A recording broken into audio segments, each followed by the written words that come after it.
Hey, welcome back to the channel, my fellow weather junkies. I'm your host, meteorologist Greg Majeski, your trusted weather source here, bringing you the weather without all that social media hype here on your Saturday, April 26, 2025.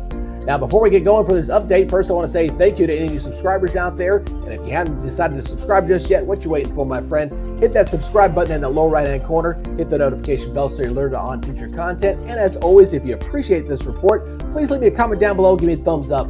It does help a little bit with the YouTube algorithm. All right, let's go take a look at the big picture here as we're looking at the GOES 19 satellite, and your eyes are immediately drawn to what's going on this morning, as we've got some pretty decent thunderstorms here across Oklahoma and Texas, kind of riding right along the Red River there. Some very stormy weather, even a few thunderstorms that are severe. We're getting some wet weather here across the northeast as we're dealing with some this exiting storm system here. It's going to finally dump some pretty decent rains across areas of New England. The south will see things begin to improve today. And then we're watching this bad boy out here off the west coast to swirl out here. That is going to be the storm system responsible for a pretty significant severe weather outbreak we're anticipating going in toward Bundy. So we're going to update you on that here on this report here in just a second. Now, current watches and warnings, you're seeing the flooding here around the Texas-Oklahoma border here with the severe weather here. Got some fog here across portions of Mississippi and Alabama, as well as the Florida Gulf Coast.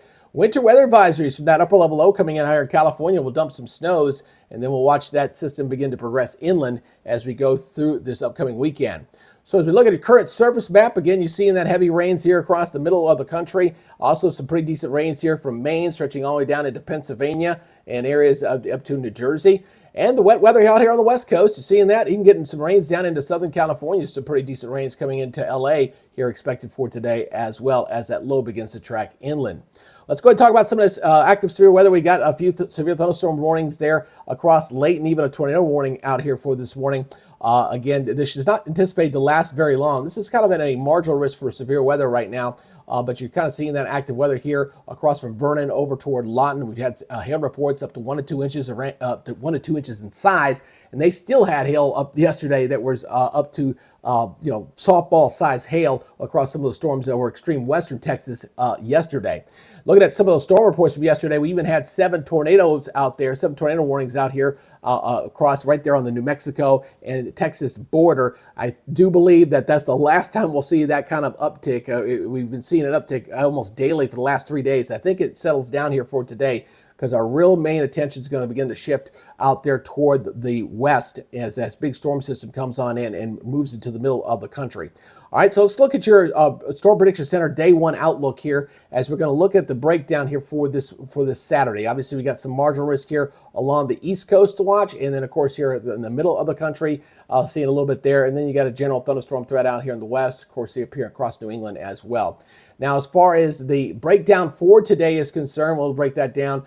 Tornado risk is running pretty low, about 2%. We do see a warning out there for this morning, running there from New Mexico over toward Arkansas.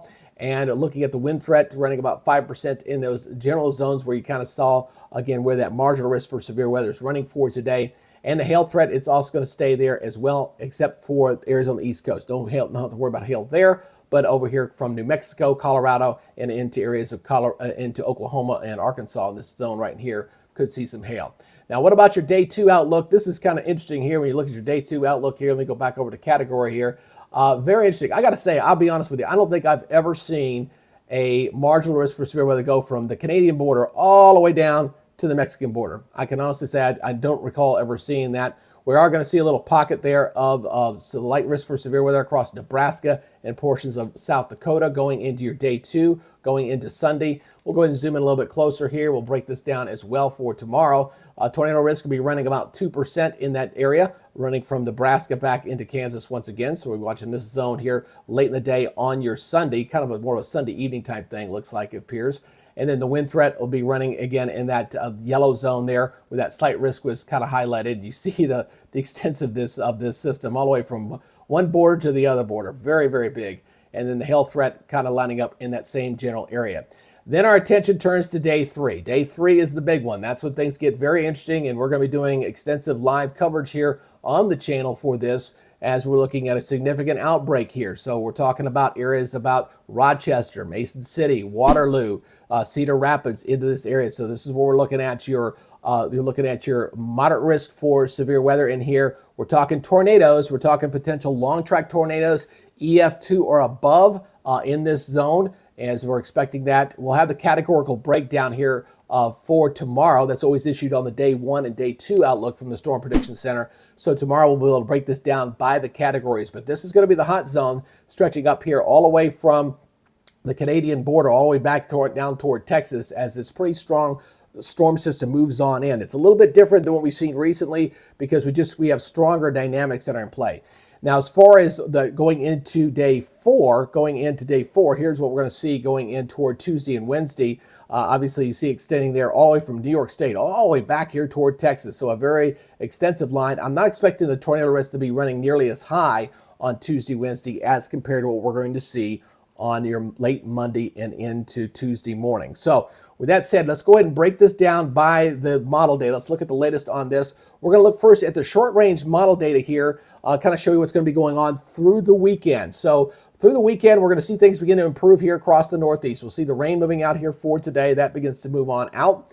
We got a cluster of storms here that's plaguing areas of Oklahoma and Texas this morning. You see it kind of moving off in this direction. It'll begin to piddle on out as well as we go in toward your Sunday. So things begin to improve there as well. Then we're going to watch this bad boy here. This is the one out here on the West Coast as this thing begins to merge on out here into the Rockies. You see that low pressure system kind of emerging into Nebraska. It's that system we're going to watch as we go in toward Monday throughout the day. And the dynamics and things that are setting up the ingredients you look for an expected outbreak of tornadoes are definitely looking like they're going to be in place on the latest model data. So let's talk about this. Let's break this down. First, I want to talk about the rainfall real quick. Let's talk about the rain through the weekend. Before we kind of jump into that, you see 3 different zones where we're seeing some pretty decent rains for the weekend. Obviously here across the Northeast with the storm system jumping there. The flash flooding here across the Red River, very extensive there. We'll show you some of that here in a second. And obviously out here in the West Coast here, again, some higher elevation snows in the Sierra Nevada, up here through California,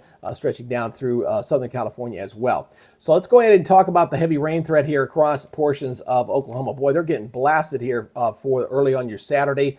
Again, you're looking at rainfall amounts up to 7 inches, 3.5 inches, 3.5 inches again. And you see the path kind of moving off toward the east. It does taper off a little bit, but a good 2 to 4 inch rain path with that system moving through here for this weekend. Obviously, you're going to get some rains up here into the New England area as well, up toward Maine. You're generally looking at inch and a half. That's not bad. A lot of that yellow area there across the Northeast. And then, of course, out here on the West Coast, seeing some heavier rains up here, especially in the mountain areas.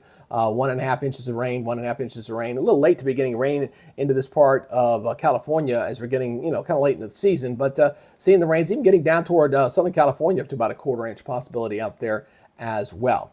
All right, now let's go ahead and break down the severe weather components here for this upcoming storm system going into Monday. Okay, the first thing I want to point out here is the jet stream energy. Okay, so we got a pretty pronounced jet stream kind of coming like this. So it's coming right through here.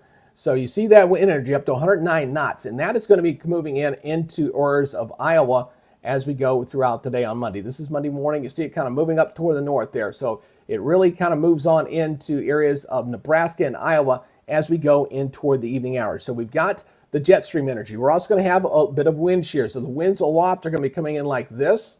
The winds at the surface are going to be coming in like this out of the south. So we're going to have pretty good wind shear in that area, basically from Wisconsin back toward Iowa and back in toward Nebraska and Kansas, that area that we're talking about with that enhanced area of severe weather into that moderate zone.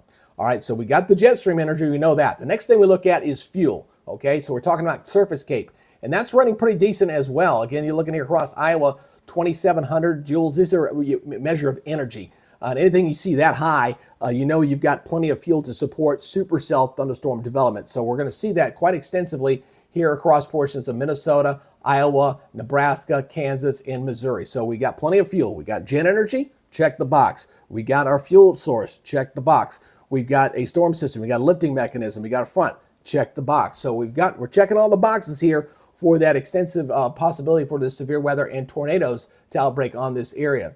So as we go ahead and look at the snapshot here on the European model, as the low pressure is tracking up here toward the north here, right along the border there of Minnesota and the Dakotas, we'll be watching very closely right in here as we go into late afternoon hours. This is a snapshot at 2 o'clock. So sometime between 2 and 8 o'clock looks like things will start to heat up here. Again, we're looking at a global model here, so it's kind of difficult to pinpoint exactly where the storms are going to fire up until we get a little bit closer. When we get the high resolution model data, by the time we get into tomorrow, we'll have a better opportunity to see exactly where these storms are going to fire up. But you can see this firing up through Wisconsin, back into Iowa, and coming back into Kansas and Missouri. So it'll be through this zone. We'll be looking for potential squall line as well as individual supercell thunderstorms to develop out ahead of the system. So we are planning on doing live coverage of this event. If you'd like to participate in our coverage, again, we're a smaller channel, so I can kind of give you a little bit better one-on-one attention. Please hit that subscribe button at this time to participate in that. All right, let's go ahead and wrap this thing up. Let's look at your climate outlook here for the next week. We've got you an update here on this as well. So let's go ahead and talk about that as we're going to see things begin to change here a little bit. We're definitely looking at a warm pattern, that's for sure. You could clearly see that across the nation, especially there across the Rockies. We're looking at some pretty warm temperatures running probably about some 10 degrees above normal there, as well as here in the deep south, looking at above normal temperatures down here as well. Now let's go and check out your days 8 through 14. Still showing that cool spot there across portions of Texas. That's been kind of sitting there pretty consistently here in the last few runs, but still above normal, looking very warm here across the high plains as we go from the 3rd through the 9th. Now, what about precipitation? Got some drier conditions here eventually, but right now the dry conditions are going to be up here across up toward areas of Montana, stretching over toward Minnesota. Very wet down here across areas of the, say, New Mexico into Texas. They've been getting blasted here over the last few days, and they're going to continue with that wet pattern as it looks right now, going from the 1st through the 5th. And then as we go further out, notice we do dry out. Looks like the weather pattern settles down a little bit here as we got a little bit of dry weather here across portions of the Ohio River Valley coming into the deep south. Still kind of wet here across areas of the southwest, which, to be honest with you, they kind of need. They were awfully dry this past winter, so it's good they're getting a little rain out that way, and still above normal precipitation here across the southern portions of Florida as well. All right, that's y'all's daily update here for today. Again, getting ready for some extensive weather coverage here on your Monday, and I'll have an update for you again tomorrow as we get closer to this system to see how this thing is going to emerge. So please, if you haven't subscribed yet to the channel and you'd like to participate in our coverage, again, I'm not a weather enthusiast. I'm actually a meteorologist. I was a broadcast meteorologist for many years, and I'd love to have you come on board. So please hit that subscribe button, hit that notification bell so you're alerted on future content. And as always, if you got any feedback, you got a question, weather question or so, just post it down below. I'll be more than happy to answer your question. All right, that's y'all's update for now. Again, y'all be good, stay safe, and have a great weekend. We'll talk to you later. Bye-bye.